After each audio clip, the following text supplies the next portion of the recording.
Welcome to தமிழில் உயிரியல் 10ஆம் வகுப்பு அலகு 12 தாவர உள் அமைப்பியல் மற்றும் தாவர செயலியல். இன்னைக்கு நம்ம கிளாஸ்ல என்ன பார்க்க போறோம்னா பசுங்கணிகத்தின் அமைப்பு. பசுங்கணிகம் அப்படின்னா அது என்ன கலரா இருக்கும் நம்ம சொன்னோம், பச்சை கலரா இருக்கும். குளோரோபிளாஸ்ட்னு சொன்னோம் இல்லையா? அந்த குளோரோபிளாஸ்ட் ஏன் பச்சை கலரா இருக்குன்னா அந்த பச்சை கலர்ல ஒரே ஏதோ ஒரு பொருள் இருக்கு, ஒரு நிறமி இருக்கு, ஒரு கலர் இருக்கு. அதுதான் யாரு? That is chlorophyll. பச்சையம் அப்படின்னு சொல்லுவோம் இல்லையா? அதுதான் இருக்கு. ஓகேவா? கவனிங்க, பச்சைய நிறமிகளை கொண்டுள்ள கணிகம் பசுங்கணிகம். பசுங்கணிகம் எவ்வளவு மைக்ரோமீட்டர் விட்டம் இருக்கு? 2 to 10 வரைக்கும். 1 to 2 மைக்ரோமீட்டர் தடிமன் உடையவையா இருக்கு. அதோட வடிவம் பாத்தீங்கன்னா எப்படி இருக்கு? ஒரு நீள் உருண்டை வடிவமா இருக்கு. இந்த இடத்துல குறிச்சிட்டாங்க பாருங்க படம் உங்களுக்கு. இதுதான் பசுங்கணிகம். ஒரு முட்டை வடிவத்துல, நீள் உருளை வடிவத்துல இருக்கு. ஃபர்ஸ்ட் பசுங்கணிகத்தோட பாகங்கள் பாருங்க. முதல் பாகத்துல என்ன சொல்றாங்க? உரை. உரைனா வெளியில இருக்கிறது தான் உரை. நீங்க அதுலயே பாருங்க தெரியும். பசுங்கணிகத்தோட உரை எத்தனை உரையா இருக்கு பாருங்க. 2 உரை இருக்கா? உட்சவ்வு, வெளிச்சவ்வு எல்லாம் கொடுத்துருக்காங்களா? இந்த இடத்துல தோற்று பாருங்க. இது உட்சவ்வு, வெளிச்சவ்வு. ஒரு சவ்வுக்கு நடுவுல என்ன இருக்கு? இடைவெளி இருக்கு. உட்சவ்வுக்கும் வெளிச்சவ்வுக்கும் நடுவுல என்ன இருக்குன்னா இடைவெளியோட இருக்கு. அப்ப பசுங்கணிகம் இடைவெளியுடன் கூடிய உள் மற்றும் வெளிச்சவ்வுகளால் சூழப்பட்டுள்ளது. அடுத்தது யாரு இருக்கானா ஸ்ட்ரோமா. ஸ்ட்ரோமாங்கிறது இங்க இருக்கு பாருங்க.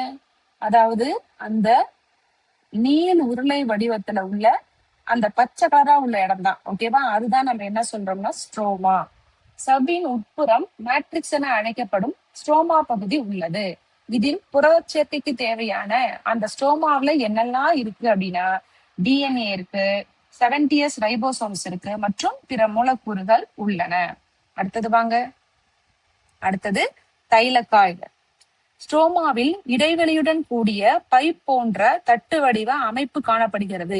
இதற்கு தைலகாய்டு என்று பெயர். இவற்றில் ஒளிச்சேர்க்கை நிறமிகள் உள்ளன. ஒளிச்சேர்க்கை நிறமிங்கிறது யாரு? பச்சையம். இப்ப படத்துக்கு வாங்க. படத்துல தைலகாய்டு எங்க இருக்குன்னா இந்த இடத்துல இருக்கு. தைலகாய்டுங்கிறது யாருன்னா நமக்கு பசுங்கணிகத்துக்குள்ள காயினை அடுக்கி வச்ச மாதிரி இந்த மாதிரி வடிவத்துல இருக்கு பாத்தீங்களா? அந்த ஒரு தட்டுனா யாருன்னா தைலகாய்டு. ஓகேவா? அடுத்தது வாங்க. கிரானா. பல தைலகாய்டுகள் ஒன்றன் மீது ஒன்றாக அடுக்கி வைக்கப்பட்ட நாணயம் போன்று உள்ளது. இது கிரானம் என்று அழைக்கப்படுகிறது. பல கிரானங்கள் ஒன்றோடு ஒன்று ஸ்ட்ரோமா மேலல்லாவால் இணைக்கப்பட்டுள்ளது. அதாவது ஒரு பிளேட்டும் இந்த நாணயம் மாதிரி இருக்குல்ல, இது ஒண்ணு யாருன்னா தைலகாய்டு. இது எல்லாம் மொத்தமா சேர்ந்ததுதான் யாரு? கிரானா அப்படின்னு சொல்லுவேன். ஓகேவா? அது இல்லாம பசுங்கணிகத்துக்குள்ள என்னெல்லாம் இருக்குன்னு பாருங்க. டிஎன்ஏ இருக்கு, ஸ்டார்ச் துகள்கள் இருக்கு, ஸ்ட்ரோமா லேவல்லா. அதாவது நமக்கு இந்த 2 இடத்தையும் இணைக்குது பாருங்க. இந்த காயினையும் இந்த காயின் மாதிரி அடுக்கி வச்சது இங்க இணைக்கிற இந்த பாலம் தான் யாருன்னா ஸ்ட்ரோமா லேமல்லா அப்படின்னு சொல்லுவோம். ஓகேவா? இது உங்களுக்கு முடிஞ்சிச்சு. அடுத்து வாங்க. இந்த பசுங்கணிகத்தோட வேலை என்ன? ஒரு தாவரத்துல இந்த பசுங்கணிகம் இருக்குன்னா அதோட பணிகள் அங்க என்ன? முதல் பணிகள் என்ன பாருங்க. ஒளிச்சேர்க்கை. ஏன்னா இது பச்சை கலரா இருக்கிறனால கண்டிப்பா அது என்ன வேலை செய்யும்? ஒளிச்சேர்க்கை வேலை செய்யும். அடுத்தது தரசம் சேமித்தல். தரசம்னா என்னன்னு படிச்சிருக்கோம், ஸ்டார்ச். ஓகேவா? தாவரங்கள் சூரிய ஒளியை பயன்படுத்தி என்ன உணவு தயாரிக்கும்னா கார்போஹைட்ரேட்டா ஸ்டார்ச். அதுதான் தரசம். அடுத்தது கொழுப்பு அமில உற்பத்தி. அடுத்தது லிப்பிடுகள் சேமிப்பு. அடுத்தது பசுங்கணிகம் உருவாக்கம். அடுத்து புது புது பசுங்கணிகம் எல்லாம் உருவாகிட்டே இருக்கணும் இல்லையா? அந்த உருவாக்கத்திற்கு பயன்படுகிறது. அடுத்ததாங்க ஒளிச்சேர்க்கை. ஒளிச்சேர்க்கைன்னு சொல்லுவாங்க. இந்த ஒளிங்கிறது எந்த ஒளியை சொல்லுவோம்? சூரிய ஒளியை நம்ம சொல்லுவோம். ஒளிச்சேர்க்கை என்பது தற்சார்பு ஊட்ட உயிரினங்களான ஆல்காக்கள், தாவரங்கள், பச்சைய நிறமிகளை கொண்ட பாக்டீரியாக்கள். இந்த இடத்த நீங்க நல்லா கவனிங்க. இந்த இடத்துல என்ன சொல்றாங்கன்னு பாருங்க. தற்சார்பு ஊட்ட உயிரிகள். தற்சார்பு அப்படின்னா தனக்கு தேவையான ஊட்டச்சத்தை தானே தயாரித்து கொள்ளுதல். அவங்களதான் நம்ம யாரு சொல்லுவோம்னா தற்சார்பு ஊட்ட உயிரினங்கள் அப்படின்னு சொல்லுவோம். ஓகேவா? அவங்கதான் யாரா இருக்கிறாங்க? ஆல்கா அப்படின்னா பாசிகள்லாம் சொல்றோம் இல்லையா? அது பச்சை நிறமா இருக்கும். தாவரங்கள் பச்சை நிறமா இருக்கு. அடுத்தது ஒரு சில பாக்டீரியாக்கள் என்ன நிறமா இருக்கலாம்னா பச்சை நிறமா இருக்கலாம். அப்ப அந்த பச்சை நிறமா உள்ள உயிரினங்களுக்குள்ள பாத்தீங்கன்னா அந்த பச்சையம்ங்கிற நிறமி இருக்கிறதுனால சூரிய ஒளி மூலமா அதுங்களுக்கு தேவையான உணவை என்ன பண்ணிக்கலாம்? அதுங்களாவே தயாரிச்சுக்க முடியும். ஓகேவா? அடுத்து பாருங்க. இந்த லைன் பாருங்க.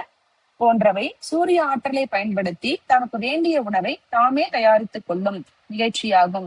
இந்த நிகழ்ச்சியில் கார்பன் டை ஆக்சைடு மற்றும் நீரின் உதவியால் சூரிய ஒளியின் முன்னிலையில் பசுங்கணிகத்தில் கார்போஹைட்ரேட் தயாரிக்கப்படுகிறது.